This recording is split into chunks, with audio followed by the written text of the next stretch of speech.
मित्रांनो आज आहे ना खूप कडक ऊन पडलं बरं का. नक्की पाऊस आज परत आगमन होण्याचं वाटायला लागले. काल झाला होता पाऊस. काय झालं चार पटकन खाली आलेला आंब्याला पाणी पाजत चला. चला मित्रांनो आता आपण ना गाईनं पाणी वगैरे पाजून घेऊ कारण का खूप उशीर झाला. आपण आज शिवान आपण दोघंच घरी बरं का. बाकी कोणी अक्का ते सारे कांदे लावायला गेले तर शिवाला घेऊ. चाल पटकन चाल. शिव लागला रडायला. त्याला भूक लागली खरी तर जेवण वगैरे पहिले गायला पाणी पाजून आपण जेवण करू. चलो चलो पटकन. तर शिवा शेट काय खाली काय बसा ना. आता आपलं काय करायचं आपल्याला गाईना पाणी पाजायचं आंबीला पाणी पाजायचं. गाई निवांत बसलं इकडं पाण्याचं वाट बघत.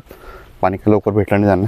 कुट्टी वगैरे टाकून दिली दाखवून देणं त्यांना गाईंना. तर आपण त्यांना पाणी पाजून घेऊ म्हणजे निवांत आराम करत बसतील का. 12 वाजले उशीर झाला पाणी पाजायला खरं. 2-3 ऑनलाईनचे काम होते फॉर्म भरायचे ते करत बसलो त्याच्यामुळे खूप उशीर झाला. आणि आपलं मानीचा विषय तर खूप अवघड झाला आहे. रात्रभर झोपच नाही मित्रांनो. 11 वाजेपासून जागी 4 वाजता झोपलो बरं का. झोपतच येत नाही एवढी मान दुखते. बघू आज संध्याकाळी दवाखान्यात जाऊन परत इंजेक्शन वगैरे घेऊ काय फरक पडतो नाही तर मग कोपरगावला SGS हॉस्पिटल तिथं उंबरकर डॉक्टर जे आहे तर त्यांच्याकडे जायचं ठरलं होतं आपलं. पहिली तर सायगावला जाऊन एक इंजेक्शन घेऊ बघू इथं फरक पडला ठीक आहे. नाही तर मग आपण शेवटचा ऑप्शन कोपरगावचा बघू. बरं चला पहिल्या गायींसाठी आपण पाण्याची व्यवस्था करू. काय झालं काय केलं गायीने. चला गायीने पाणी पाजून घेऊ. मित्रांनो काल रात्री काय झोपलो नाही. आज दिवसभर आराम केला बरं का. म्हणजे झोपताच नाही आलं. झोपलो कसं तरी. गायींची चाऱ्याची वैरणची वेळ झाली. गायीनं चाऱ्याची वैरण करू. इकडं गिन्नी गाव तोडून ठेवलं आपण. तर शिवान मी आम्ही दोघंच घरी आज. तर काय करायचं आज आंबीला कुट्टी करायची का हां. शिवाला सर्दी खूप झाली तुफान आणि त्यात कुट्टी करायची मला तो नाहीच म्हणतो ते. ठीक चला गायींची वेळ झाली वैरणीची कुट्टी करून टाकायचं आपण. कुट्टी चालू करायची ती पण डिझेल नाही. तर ट्रॅक्टर म्हणून थोडं डिझेल काढून कुट्टी चालू करा पुरतं आणि कुट्टी करून घेऊ गायींसाठी. शिवाला ना वाफ घ्यायला भीती वाटते यार खूप. मशीन नाहीच म्हणतो तो. आता बळजबरी चालली बघू किती वेळ घेतो वाफ. सर्दीने खूप जाम झाला यार तो. हाती जाम झालाय. कसे आहे रे छान छान आहे का हां घे. मित्रांनो पावसाचं वातावरण पूर्णपणे निवळलं बरं का. आता गाईंना इकडे वरती बांधून खायला टाकून दिले. शेळ्यांना वाट बघता खायला. तर चल आपण शेळ्यांना खायला नाही आता शेवरीचा पाला घेऊन चल शिवा आपण शेळीला हावरं खायला आणून चल.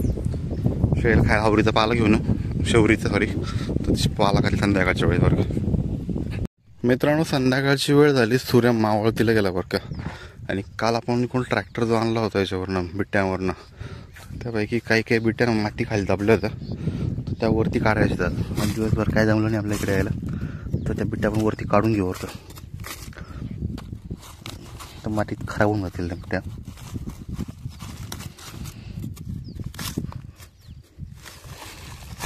ओल्या बिट्ट्या खाली दाबलेलं आहे.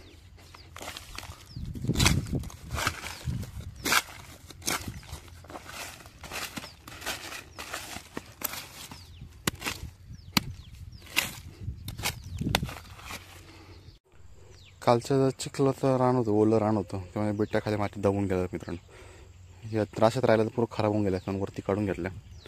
की बाकी काढायच्या वरती सूर्य पण मावळतीला गेला. आणि मावळत्या सूर्यासोबत त्या व्हिडिओला मी थांबण्याची बघायला मित्रांनो बरं का. कारण का आजचा व्हिडिओ खूप छोटासा आहे आणि आज खूप जाम झालं बरं का मित्रांनो. आज पहिल्या दवाखान्यात जाऊन व्हिडिओला बंद करून दवाखान्यात जाऊन पहिले इंजेक्शन घेऊन कारण आज काय जमत नाही. चला या छोट्याशा ब्लॉगला इथे सांगू. हा ब्लॉग कसा वाटला कमेंट करून नक्की सांगा. चॅनलवरती नवीन असेल तर चॅनल नक्की सबस्क्राईब करा.